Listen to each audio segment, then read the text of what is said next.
அதிகாரம் 2.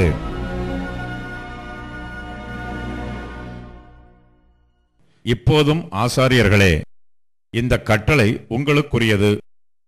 நீங்கள் கேளாமலும் என் நாமத்துக்கு மகிமையை செலுத்தும்படி இதை சிந்தியாமலும் இருந்தால், நான் உங்களுக்குள்ளே சாபத்தை அனுப்பி உங்கள் ஆசீர்வாதங்களையும் சாபமாக்குவேன்.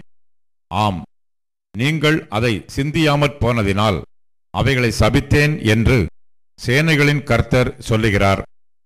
இதோ, நான் உங்களுடைய பயிரை கெடுத்து உங்கள் பண்டிகைகளின் சாணியையே உங்கள் முகங்களில் இறைப்பேன். அதனோடு கூட நீங்களும் தள்ளுபடியாவீர்கள். லேவியோடே பண்ணின என் உடன்படிக்கை நிலைத்திருக்கும்படிக்கு இந்த கட்டளையை உங்களிடத்திற்கு அனுப்பினேன் என்கிறதை அப்பொழுது அறிந்து கொள்வீர்கள் என்று சேனைகளின் கர்த்தர் சொல்லுகிறார். அவனோடே பண்ணின என் உடன்படிக்கை ஜீவனும் சமாதானமுமாக இருந்தது.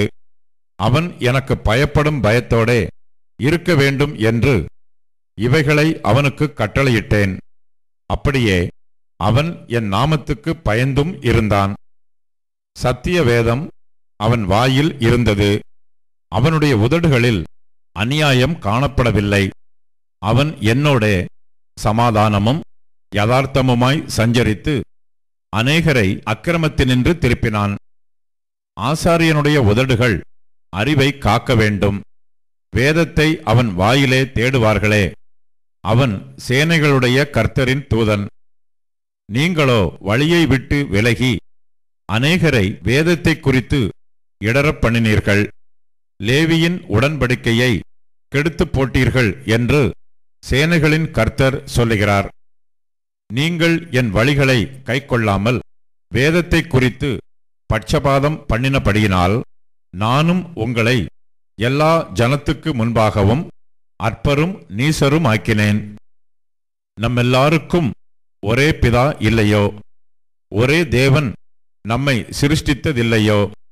நாம் நம்முடைய பிதாக்களின் உடன்படிக்கையை பரிசுத்த குலைச்சலாக்கி அவனவன் தன் தன் சகோதரனுக்கு துரோகம் பண்ணுவானேன்?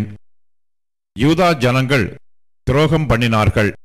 இஸ்ரவேலிலும் எருசலேமிலும் அருவருப்பான காரியம் செய்யப்பட்டது.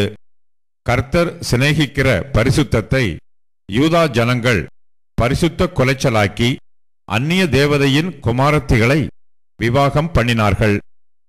இப்படிச் செய்கிறவன் எவனோ அவன் காவல் காக்கிறவனாயினும் உத்தரவு கொடுக்கிறவனாயினும் சேனைகளின் கர்த்தருக்கு காணிக்கை செலுத்துகிறவனாயினும் அவனை யாக்கோபின் கூடாரங்களில் இராதபடிக்கு கர்த்தர் சங்கரிப்பார்.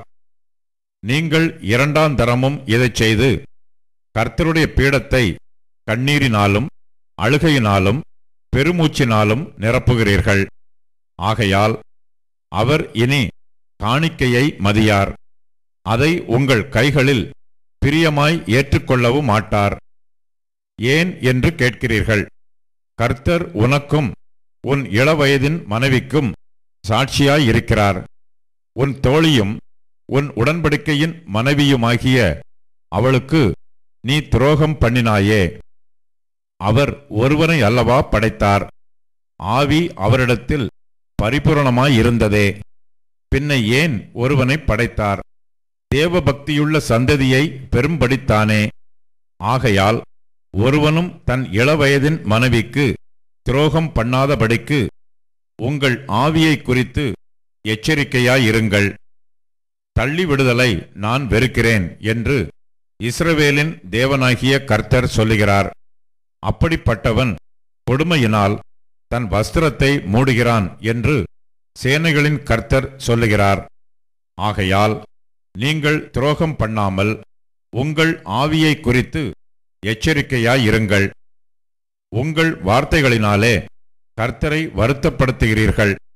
ஆனாலும் எதினாலே அவரை வருத்தப்படுத்துகிறோம் என்கிறீர்கள். பொல்லாப்பை செய்கிறவன் எவனும் கர்த்தரின் பார்வைக்கு நல்லவன் என்றும் அப்படிப்பட்டவர்கள் பேரில் அவர் பிரியமாய் இருக்கிறார் என்றும் நியாயம் தீர்க்கிற தேவன் எங்கே என்றும் நீங்கள் சொல்லுகிறதினாலேயே